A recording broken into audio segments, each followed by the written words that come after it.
So, hi everyone. My name is Holly Lazar, and I'm the IAC Program Manager. Like I said, I'm based in DC. I work directly with Said Gilad, who you will see is featured on my name. I'm not Said. She's the IAC National Program Director and the host of this series. I really appreciate everybody joining us today. And I would like to give a special shout out to our staff, our fellows, and of course our speaker, Omri, for being with us on such short notice. This is the first IAC Mishelanu Stay Connected webinar series. The series is going to consist of speakers discussing relevant topics to today's world events and interactive activities to keep us focused on positivity. We ask that everyone keep their videos muted. Omri will, he will tell us when we want to interact, and there'll also be a special Q&A session at the end. So let me introduce Omri. He is the Washington Bureau Chief for the Jerusalem Post. He was born in Jerusalem and started to work as a journalist at a young age in a Jerusalem local paper as a high school student. Later, he actually served in a combative unit, both on active duty and in the reserves. He covered the Knesset for 6 years, most of the time as well a news political correspondent. And in 2016, ahead of the presidential elections, he was appointed as Washington correspondent. In March of 2019, he joined the Jerusalem Post, where he's covering U.S.-Israeli relations. Omri is focusing on Israel-related legislation on the Hill, the White House peace term, and different Jewish organizations that are active in the pro-Israel community. Today, he is going to speak with us about the effects of COVID-19 on the global economy. Omri, take it away. Thank you so much, and thank you everyone for joining us. I must say that for me, it's a bit weird. I never done like a real lecture or conversation with so many people on Zoom, so it's a first experience for me as well, but we'll try to dive in and to see, what is the global impact of this crisis. I will just note that this is not in any way a financial advisory. I don't have any formal financial education. It just take the purpose of this talk is to speak in general terms about what we've seen in the past few weeks and maybe what the future, holds for us. So I will share my screen with you, and then we're gonna have a pause soon. Just a second. Let's see if it works. Just a second. Okay. So we're gonna talk about the implications for the economy. Let's see, a bit of a technophobe. Okay.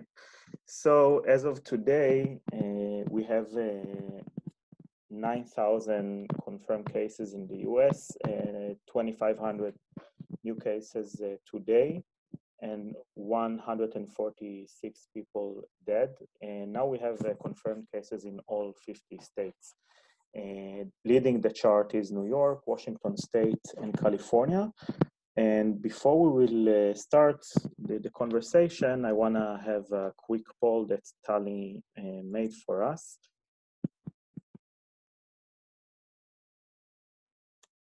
Tali, it's your time to take the...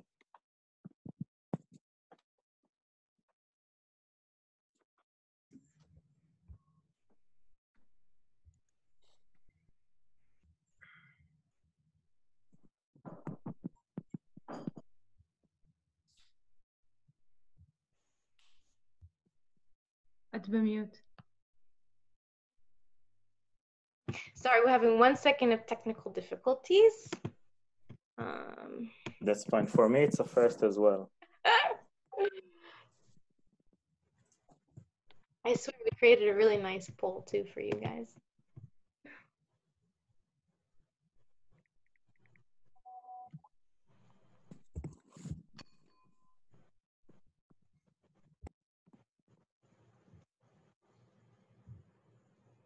Okay, let me try.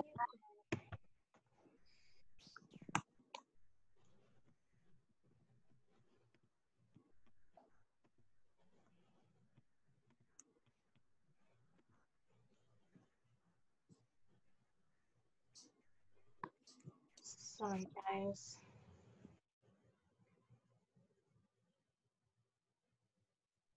Maybe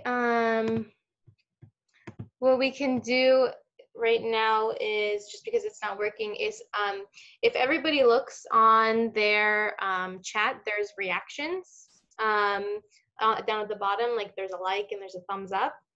So we're going to read the questions, and There's claps and thumbs up. Claps and thumbs up. So thumbs up will be, I guess, if you like it, if yes, and clap will be no. Does that make Good sense? enough. Yeah, good enough. Good enough? Okay.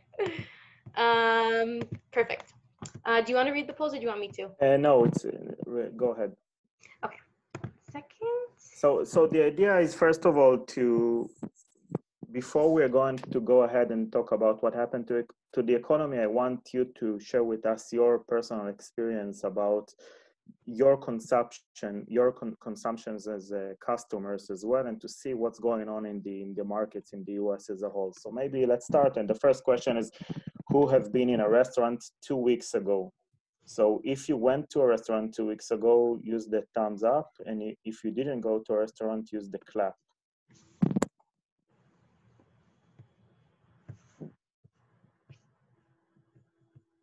And the way you guys find it is, if on the bottom it has like the chat record reaction, so you just click on the reaction.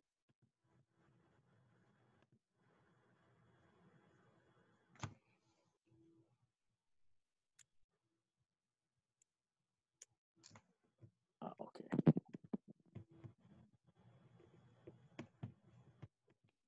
What are the reactions again? Okay, Thumbs so thumbs up. Yes, and clap says no. Clap says no. Okay. Thumbs up yes, and clap no. Yes.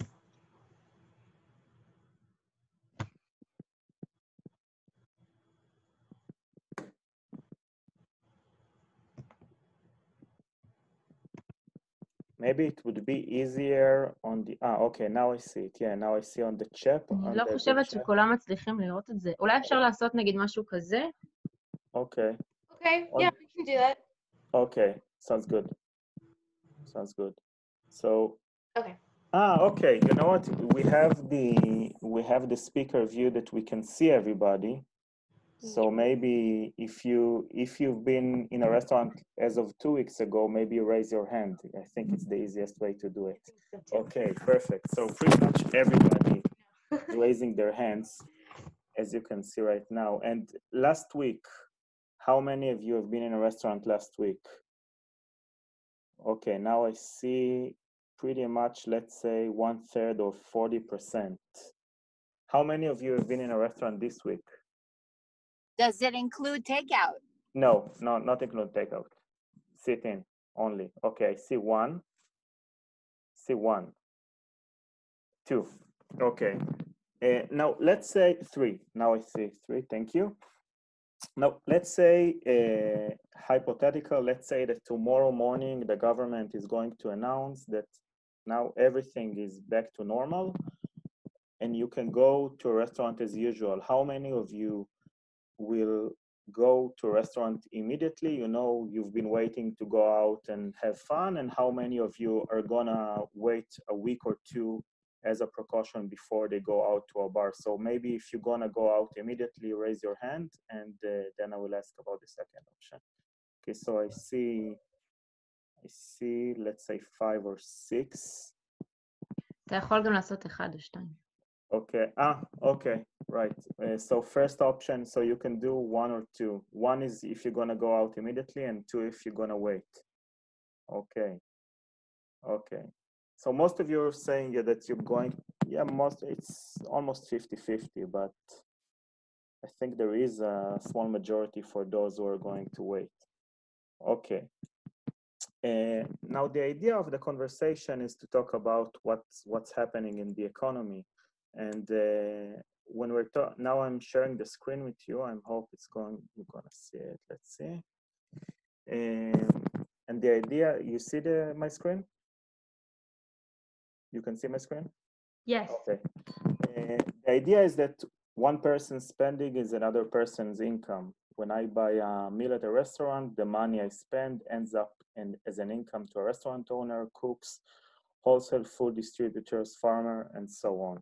And when people are staying home, they're not consuming as they used to do. They're not, going out. They're not using public transportation. They're not taking a flight. They are not taking the regular, maybe train that they used to take. The economy is slowing down, and there is we can see the impact very strongly in the past few weeks. First of all, let's see how many Americans usually consume. So as of 2019, Americans spent 478 billion on transportation services, which mean flights and rails and public transportations as well, and $586 billion on recreation, which mean hotels and resorts, etc. So it all adds up to 1 trillion for food and 2 trillion in general for consumption.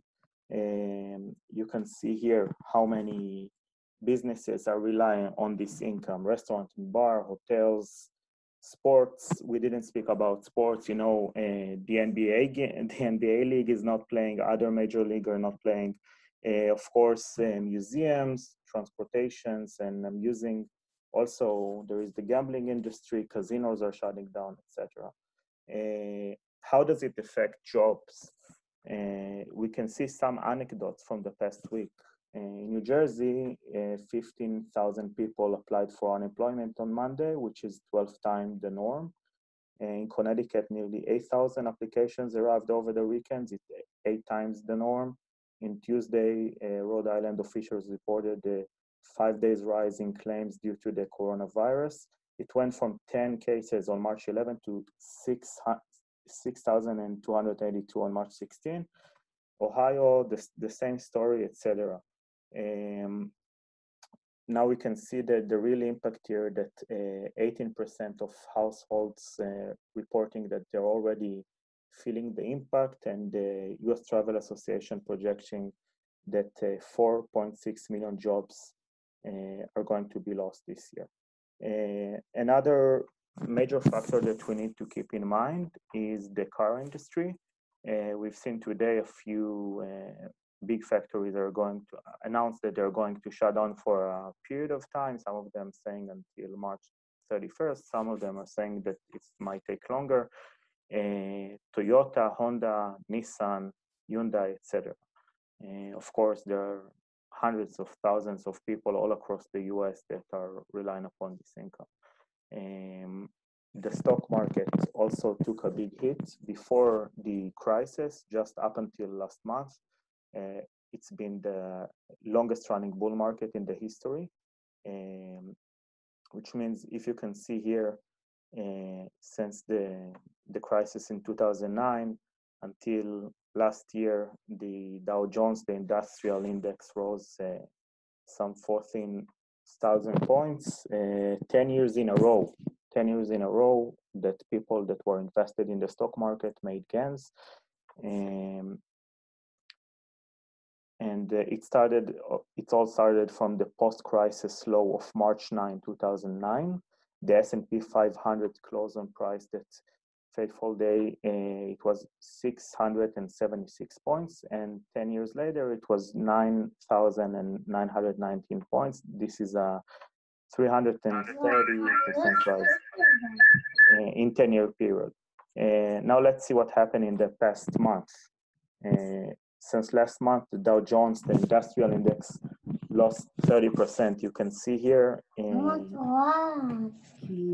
You can see here that on February 14, it's just 1 month ago. It's hard to believe, but just 1 month ago, the Dow Jones was on 29,000 points, and today it closed on 19,000 points. So it adds up to some 30%, give or take.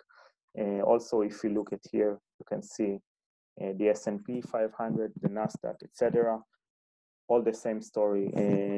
The markets are going down, and it's not really going. We can't see something that is going to change in the near future. Who's taking the biggest loss? It's the airline companies. People are not willing to fly and trying to avoid flights if it's not necessary. Also gas companies, because when I'm when it says gas, I really mean the oil prices, because people are not traveling. There is less demand for oil. Also for cruise, you must hear that there was a few stories with cruise companies, with coronavirus patients on board. Also resorts, casinos, and restaurants.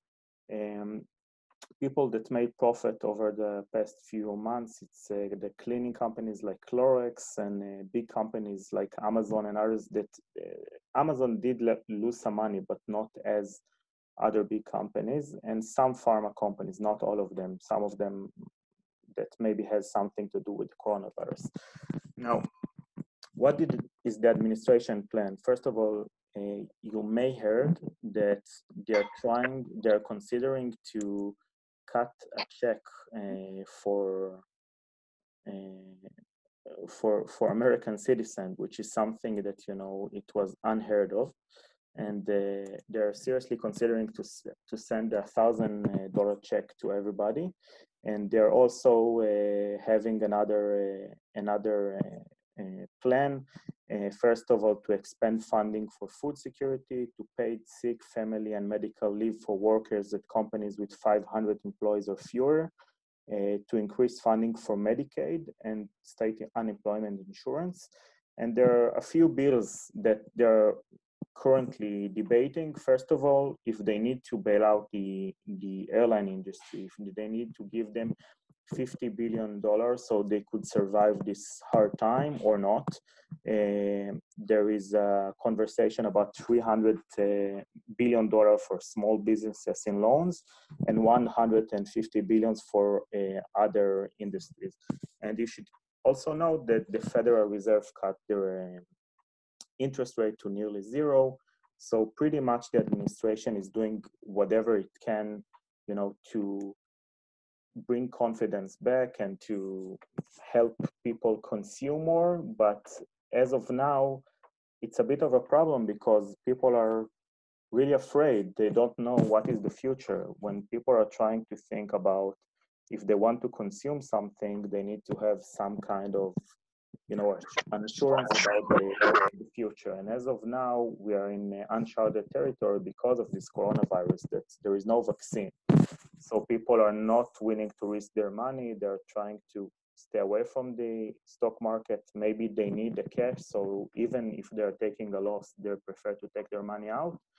And therefore, we're seeing this really massive losses over the past few weeks. So with that, I think let's open it for discussion, for conversation. If you have something to add or to ask or to note, I would like to hear your thoughts. It doesn't have to be like a question. Whatever you want to say.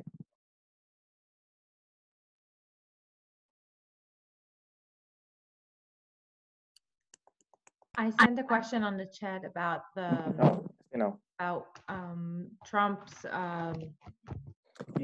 consideration. Is it for a household or for American? And will the economy of the United States? It is yet to be finalized, but the general idea that is being discussed is to cut a check of $1,000 for every American, I think 18 years and older. And the idea is really to help people who are struggling to pay their bills, to pay their rents. And I heard that some lawmakers raised question. They said that millionaires don't really need the money. So I don't know, maybe it will be determined upon income or something like that.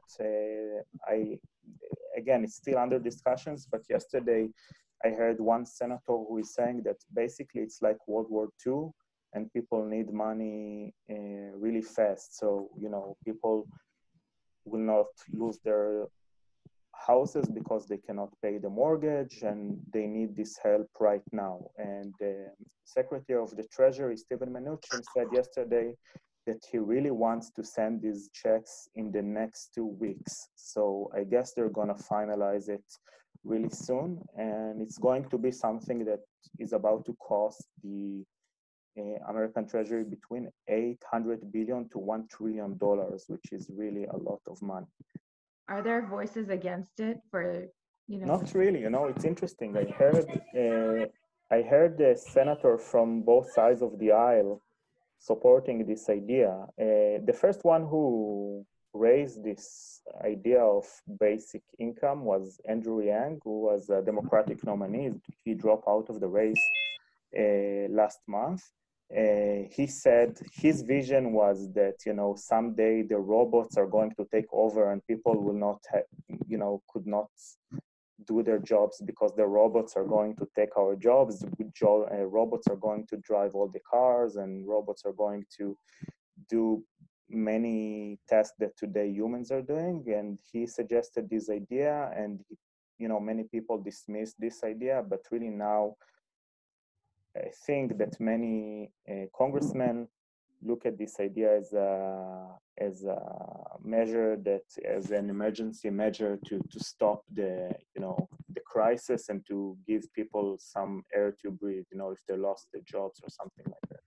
Now, someone asked about the 0% interest rate. The idea of 0% interest rate is to help people consume more. If the interest rate is 0, you don't have an incentive to keep your money in the bank because you cannot, you know, you cannot make profit out of it. So it's easier for you to consume more, to take loans. If you need to take a loan, let's say you lost your job and you need to take a loan for a certain period of time, it would be easier for you to take this loan because you will not pay an interest. So it's supposed to help consumers, you know, to feel confident that they will be able to pay back and to give them some air to breathe and to spend money. Usually when people are spending too much, the Federal Reserve is raising the interest rate, but now it's not the case. We're basically back to the same interest rate of 2009. And the Federal Reserve started to raise the interest since 2016, but now we're seeing the reverse trend. Anyone else, if you have a comment or a question? Or... Can you talk a little bit about the SBA loans and how do you think that'll be helping small businesses?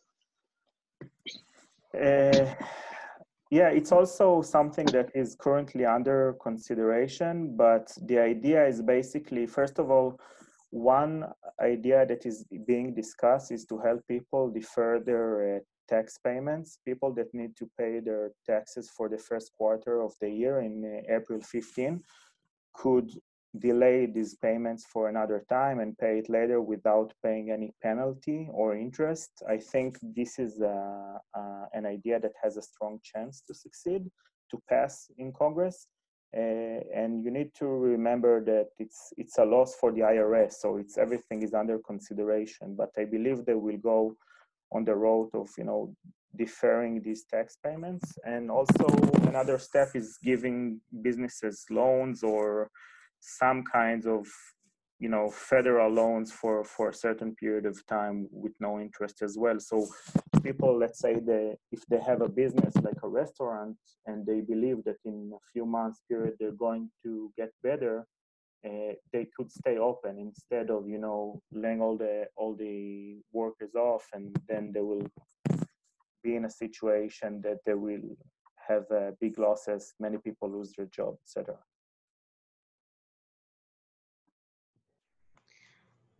I have a bit of a controversial question.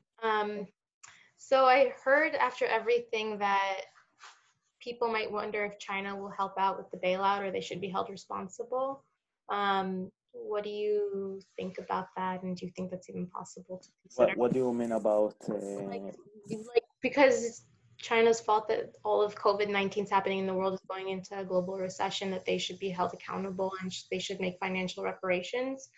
Have you heard about that? Like, what do you think? Like, is that something that might happen?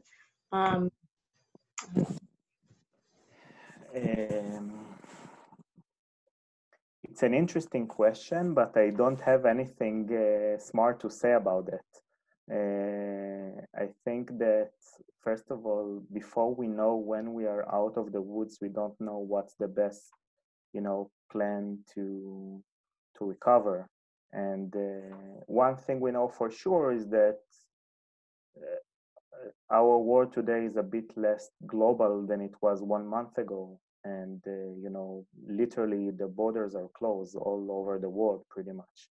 People do not travel, and the US stopped issuing visas for people who wants to visit. The border between the US and Canada is closed. It sounds like something that we wouldn't imagine 3 weeks ago. So one thing we know for sure, that the day after this pandemic, the global markets are going to look a bit different than they were as of 2019. I don't know exactly how it's going to look like. Maybe people will prefer to rely when they're consuming certain products on their own nation, because they're afraid to, in chain supply, to rely on other nations. I don't know exactly how the day after is going to look like, but I think the world is going to change a little bit. I have another question. Do you think that this is going to dramatically affect the elections this year with Trump? Do you think that it's going to be like in his favor, or do you think it's going to bring down the votes for him? It's very interesting, because I have a whole new conversation about your question in 2 weeks from now. I think it's April 1st. It's about the impact of the COVID-19 on the elections, because this is a huge impact. There is no campaigns, no door-to-door canvassing, no rallies. Yesterday Joe Biden won 3 states. He had to give a speech with no audience. On Sunday they had a debate. Bernie Sanders and Joe Biden, instead of shaking hands, they were bumping elbows. So everything is going to look very different. All this campaign in 2020, we never saw something like that. And now I know since 2004, people are saying that it was the most digital campaign ever, right? And social media and all. But this campaign in 2020 is going to pretty much be only social media, because the nominees cannot travel, and they cannot shake hands, and they cannot meet people, and when they're going to a certain state, they cannot hold a rally. There is no personal connection between people. So it's going to look very, very different, mostly online. Now Bernie Sanders and Joe Biden are holding these virtual rallies when they're speaking online, like I'm talking now with you. It's very weird to have this kind of campaign. And of course, we don't know who is going to be the nominee. We don't know who is going to win in 2020, but we know that, Trump really good in rallies. He good in speaking with big crowds. Biden is not good with speaking with big crowds. So I don't know, again, how it's going to look like, but the campaign is going to look very different. One very important element of campaign is door-to-door canvassing, when people are knocking on your door and sitting in your living room and trying to convince you to vote for someone. Now, in situation of social distancing, it's a bit of a problem to host a group of people who are coming to your house and trying to, convince you who should you vote for, and everything is going to, I don't know who is going to benefit from it, because I think it really depends how long the pandemic is going to last and when it's going to end, but also, who is going to have the best social media team and the best strategy to handle such a campaign that was never like it before.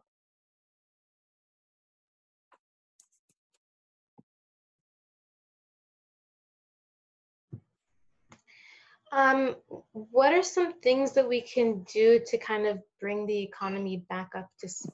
Oh, that's a good question. Thank you for that. I wanted to write something about that in my presentation, and I forgot. I'm sorry if it's going to sound like a cliche, but I really believe it's important to shop local and to try to support local businesses as much as you can. And I know in my neighborhood, many small businesses, people do not want to go in and dine in, but they are having takeout or deliveries or for instance, there is like a deli not far from my house. So the deli is closed, but there is a counter in the door, and you can stand outside the door and just buy, if you, I don't know, if you want to buy pasta or sauce or wine or cheese or something like that. So I think it's really essential to support the small businesses that maybe will not survive this really hard time until we are out of the woods. And I think it's not only in the food, in the restaurant industry, it's really in any kind of consumption that you might think, not necessarily when you're ordering food, but with everything else as well.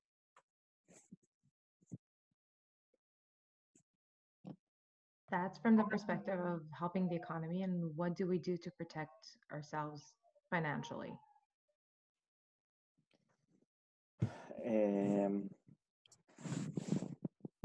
It's hard for me to comment on that because I cannot give financial advice. I'm not an expert in that level. And I think it's the responsible thing for me is not to comment on that. I don't want to give advice what to do with your financials. But I agree with you that it's really challenging, and I'm trying to figure it out myself.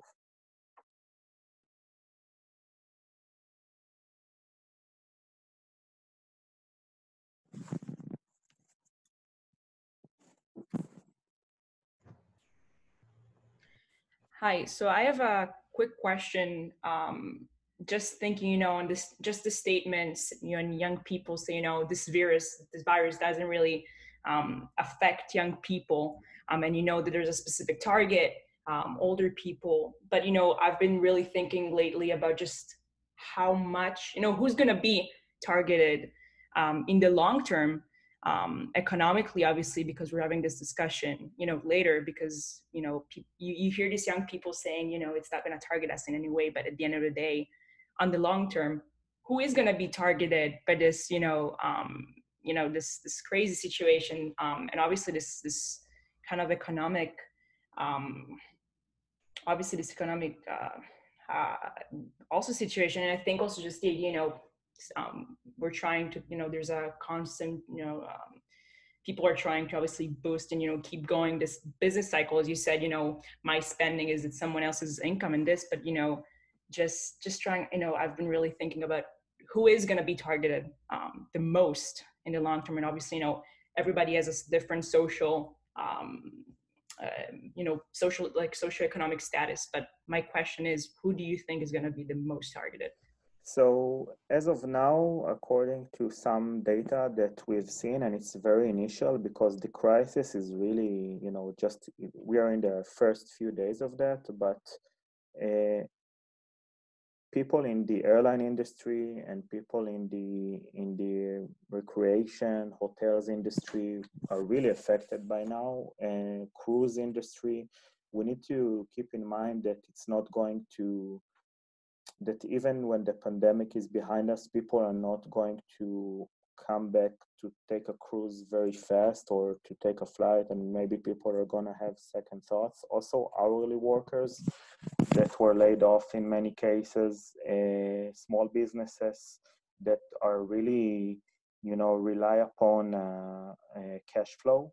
And whenever there is a hit in a cash flow for 4, 5, 6, 8 weeks, they cannot run the business anymore. And it's really, it's a big hit to take for many small businesses. So I think hourly workers, small businesses owners, and the airline and the recreation industry, also the restaurant industry as well. Think about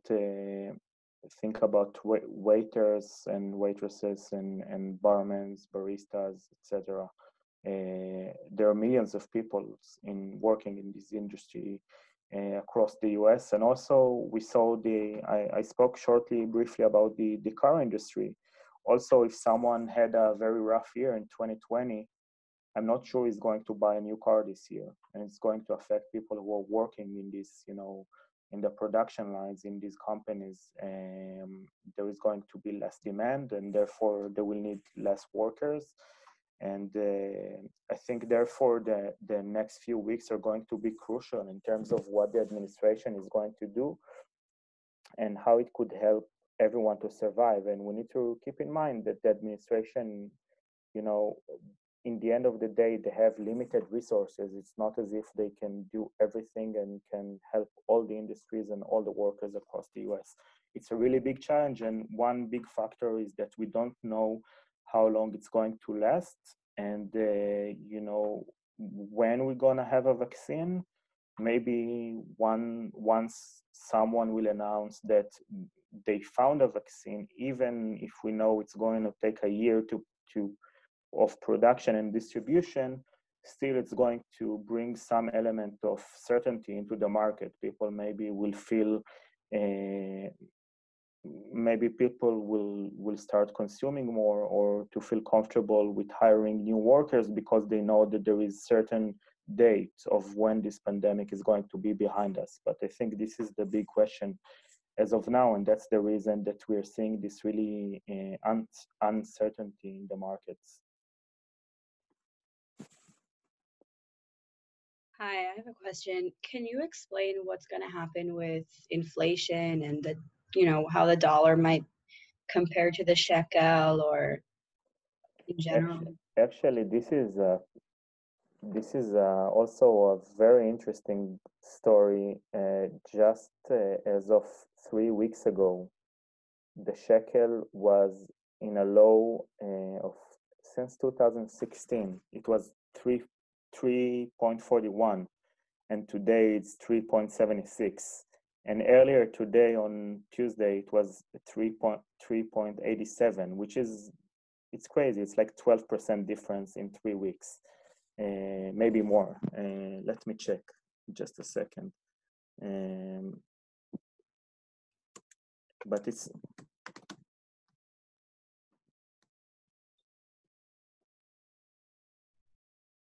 and it's also very interesting. I'm checking it from every time, you know, from time to time to see how much is it, because I'm interested, and it's really jumped from a low of, yeah. So it's as I said, it's been earlier to the 386, and now it's 382 actually. If I'm gonna share the screen with you, just a second, you could see.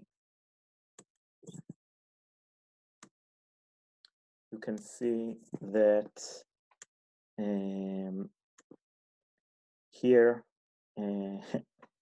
1 month ago today, it was 341, and today we are here at 382.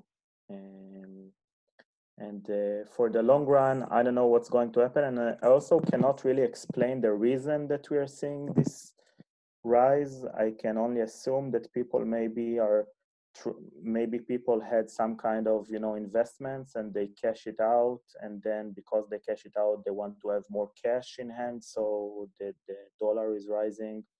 But it's really something that we haven't seen. We haven't seen the dollar so high since 2016 or so.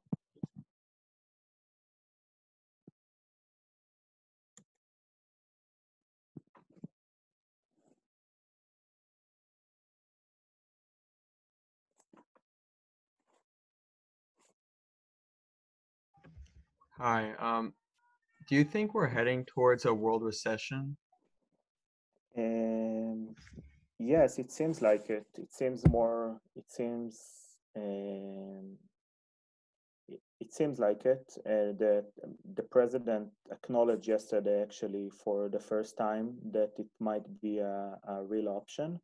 A recession is like 6 straight months with 0 to negative growth, and it seems like for the near future, the trend is not going to reverse. The question is if it's going to be a short-term recession of a few months, and, you know, after that, everything is going to recover very fast. As you, maybe you know the term like U-shape economy or V-shape.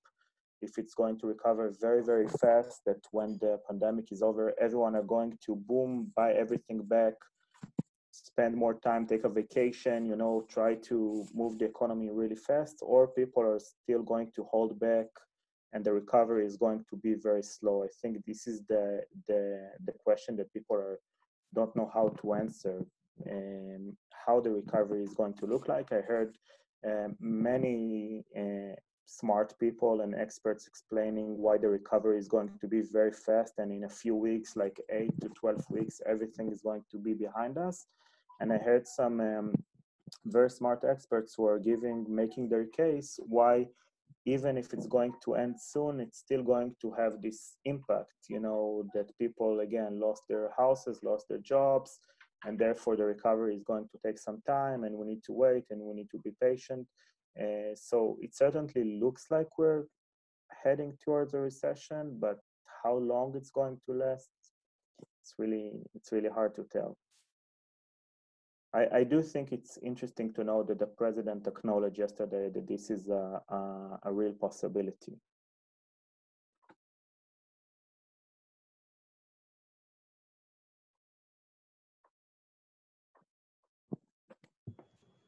We have time for maybe one last question if anybody wants to ask.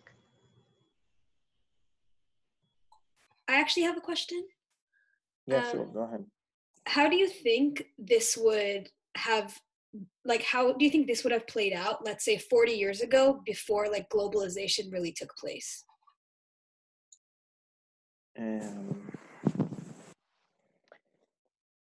Well, it's very interesting, but first of all, we need to keep in mind that today the borders are wide open everywhere and people can travel freely, and also it's not that expensive to travel. So 40 years ago, maybe in terms of dollars of back then, the value of dollars back then, it was much more expensive to travel overseas, and only rich people got to travel. This time the global market looks different. People can travel pretty much from everywhere to everywhere, and again, not everyone, but it's much cheaper.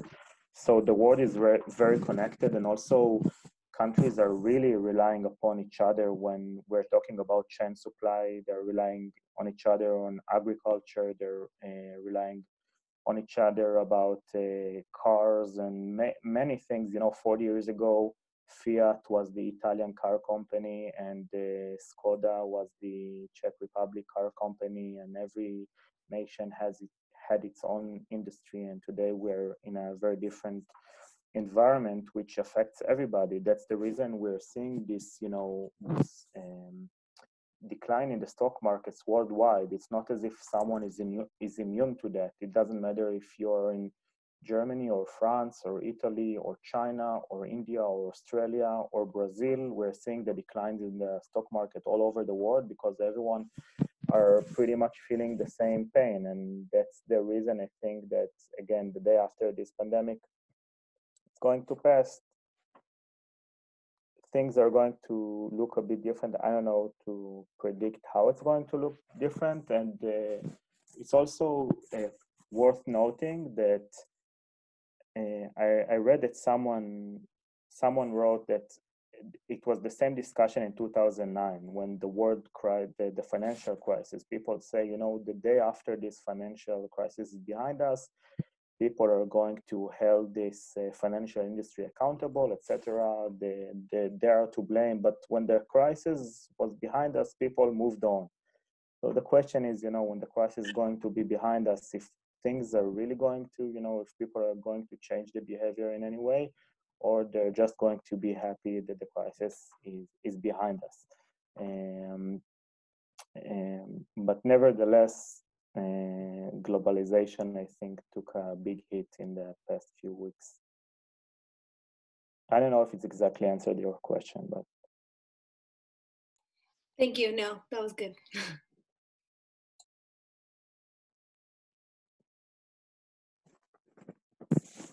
Okay. Well, thank you so much, Omri. I think that was amazing. Honestly, I really enjoyed it. I hope you all did too. For those of you who do have feedback for Omri, for any of the webinars that you want to hear from the next couple of weeks, let us know. Email us. Also, the next one that we will have is with Dr. Alexandra Hollingworth, and she's going to talk about how to stay positive during this time, and it's going to be on Monday. So tune in. We'll send out links for everybody who's subscribed as well. And honestly, thank you again to Omri, and thank you. I do want to add something really short if we Thank you, it's fascinating. if we want to end with a positive note. So I see now that the president has signed into a law a coronavirus relief package that includes provisions for free testing and paid emergency leave. So that's another, another step in a positive direction. And let's hope it turns out the best as well for the people who needs it.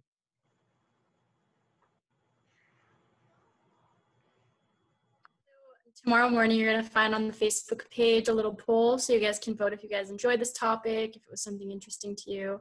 And we're also going to be releasing on our Mishelanu page a tip of the day kind of thing to keep your mind like occupied with positive things. And yes, that's going to be every day now. Thank you to everyone for coming. It was a really nice turnout. Tali, do you want to say any last words? Yeah, no, and don't forget, if you guys do want to hear about the election as well in a couple of weeks, Omri will be back with us on April 1st, same time, same Zoom. Thank you, guys. Thank you everybody. So stay safe and yeah, just take care of yourselves, okay?